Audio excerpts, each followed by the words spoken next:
We shot a black and white fantasy short film, and this is how we did it.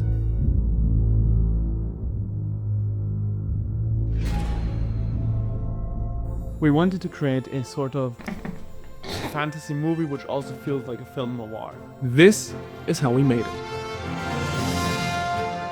Hi, my name is Leopold. I'm an indie filmmaker and I'm going to take you along on my journey through filmmaking, sharing all my knowledge and everything I've learned with you guys. Today, we're taking a look at a short film that I shot at the beginning of the year. We're going to interview the director of photography on how we managed to create a fantastical world full of magic and also a bit of surreal creepiness.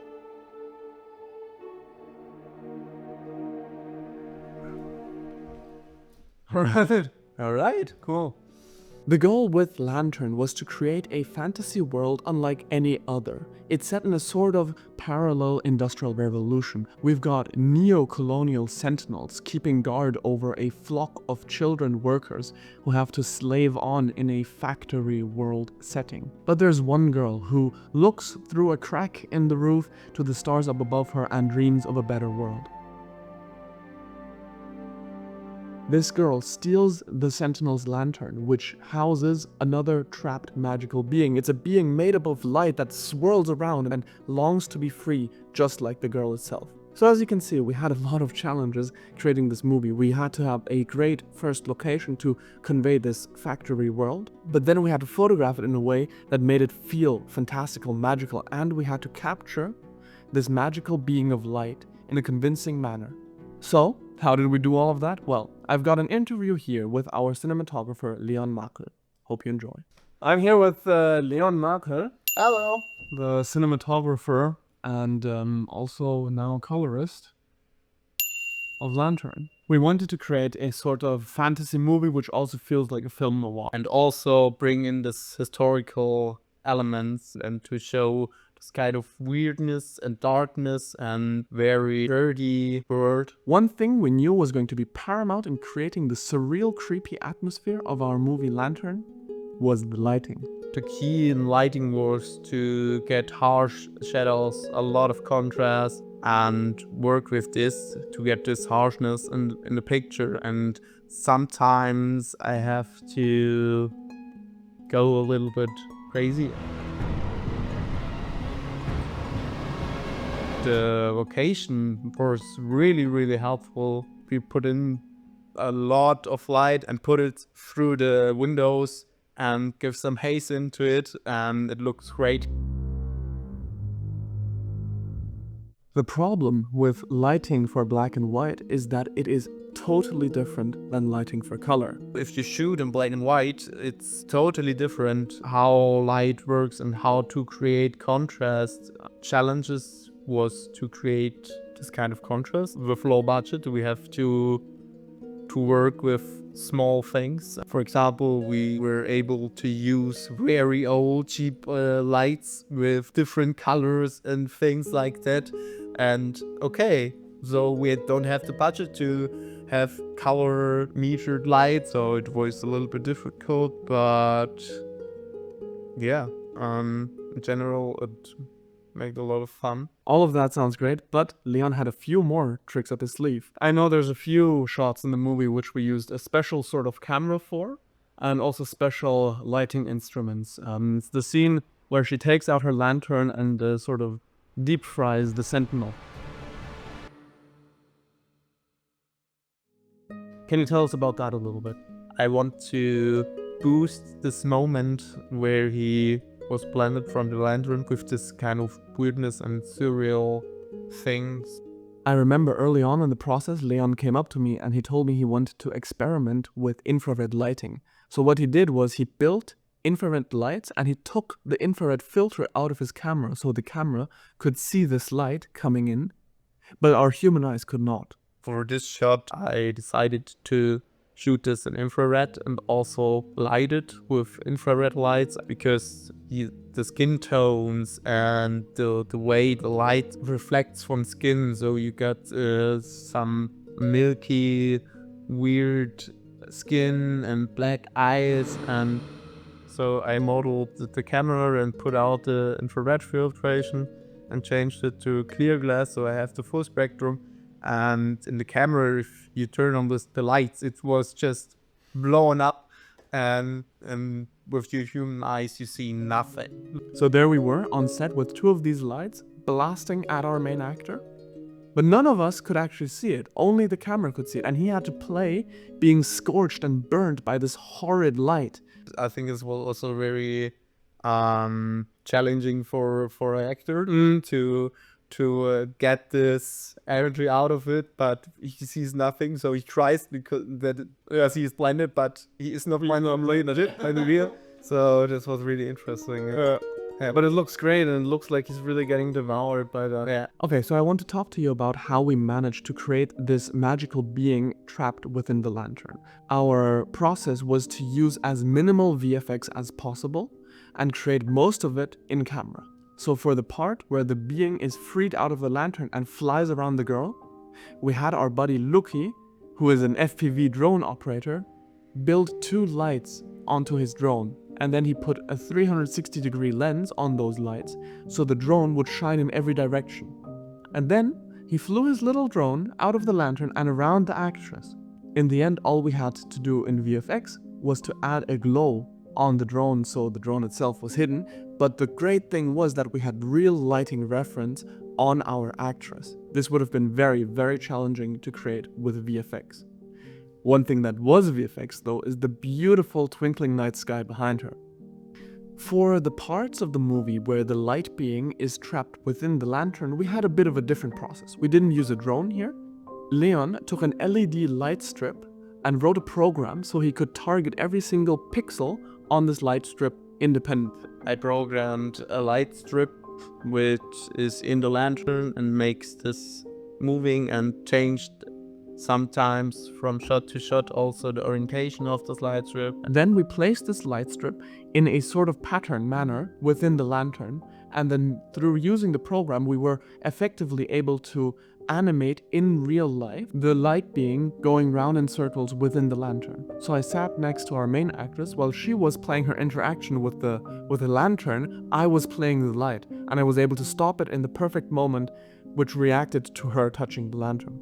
Great, so we've touched on lighting and also the magical being within the lantern. Doesn't stop there though, because Leon had some really great ideas how we could use the camera lenses to enhance the world building. So I know you did something very special with the lenses of the camera. Yeah. Can you tell us about that? Yeah, of course. I tried to mount a anamorphic lens, not a normal way to squeeze this horizontally. I just turned it around 90 degrees and then stretch it away. And this gave us a very weird look. There happened some weird things with focus also. It was very challenging for my first AC. The corners of the picture are very blurry, and the things with the bokeh happens in the background also changes. So you don't get it like this way, so turned around. Also the flares turned around, and I really liked it. And it also technically helped us, because if I have a normal mounted anamorphic lens, you lose a lot. So maybe the half of the informations you get out of this. And if you turn it around and squeeze it like this way, you're by your 16:9 sensor like the FX3, you are really close at 4:3, and you lose kind of nothing of resolution yet. Especially in black and white, you don't really know what's going on. You just notice something's not quite the way it always is. And I think that's what we want the audience to feel like, right? So this is a world which in itself can be real, but it's not our world. It's an allegory, right? And that choice of lenses or the lens setup really just sort of in a very subtle way tells the viewer that from the very beginning. Yeah. So we had all this beautiful footage that we had shot, and after we edited the movie, we had a coherent story. Now the process of color grading began to enhance the world building even stronger. We were able to do this thanks to Dehancer. We have to challenge to enhance this kind of black noir look with some historical touch. Also save this contrasty look and boost it in some situations. Yeah, Dehancer was a great tool for that. So what is Dehancer? Dehancer is a film emulation plugin for DaVinci Resolve. Now they also have an online version for JPEGs. For me, I use it as a plugin in DaVinci Resolve. Yeah, I like this really. And in this, it was really special for me to get this analog film look. So it's not just grain, it's also, I love this print emulation and I love to work with it. For me, if I work with Dehancer, it was really easy for me to get black levers, same level, which is without sometimes not so easy. With Dehancer, you have all these things in one plugin, in one page. Then you are really fast, and you, with some clicks, you can create a look which is really, really good and really close to the analog nostalgic look. Yeah, it makes easier, it saves time, and also have some tools which will work better than the Resolve. One thing that really struck me is how Leon was able to use one's uncontrollable faults in the analog technical process in a very controlled manner, thanks to the plugin, to tell our story even better. I have a development from the beginning to the end of the movie, more dirty and rough at the beginning, and it softened a little bit to the end. I reduced things like a lot of gateway for a lot of grain, and That's great, so it's on a very subtle level, which usually you weren't able to influence because it's just part of the technical process. Now through tools like Dehancer, you're able to use these imperfections in a very targeted manner to tell your story. we also have a color shift or temperature shift from the beginning to the end, black white, so it's not completely black white. Don't tell anyone. But we go a bit colder in the beginning, then we go warm, and then colder again, and the end it's warmer when she finally reaches her freedom. If you put the stills from the beginning at the end side by side, you think it's so crazy. But if you look the film beginning to the end, you don't recognize. Yeah, so this was like a really subtle way of influencing the audience's feeling. And I think, actually, after they watch the movie, they won't know either. I don't think anybody's going to realize. I think it's going to be subtly influencing them, but nobody's going to say, oh, they had it colder in the beginning and by the end. No, I don't think so. Dehancer did not pay us to make this review. They did give us a free license to grade the movie though. Thank you very much for that support. They did also give us a 10% discount code. That's Stargazer10. Feel free to use it if you choose to license Dehancer. By doing so, you will support us as filmmakers because we get a small commission of that sale.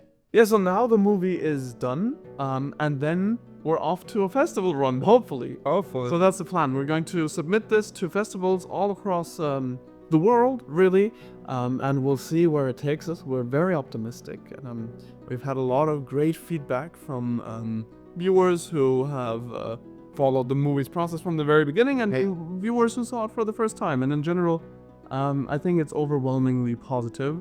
So we've got high hopes, and sooner or later we will show the movie to you as well, and we hope you'll enjoy it as well. Yeah. Thank you so much for watching. If there is one particular topic you would like to hear more about in the realm of indie film production, please let me know, and I'll be happy to share from my experiences. Awesome. We've got new movies in the works as well, and if we ever find time to make more YouTube videos, you'll see about those as well. Until then, you can find us on Instagram.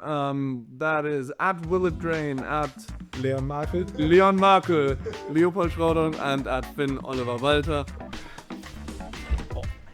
Oh, the camera's not recording.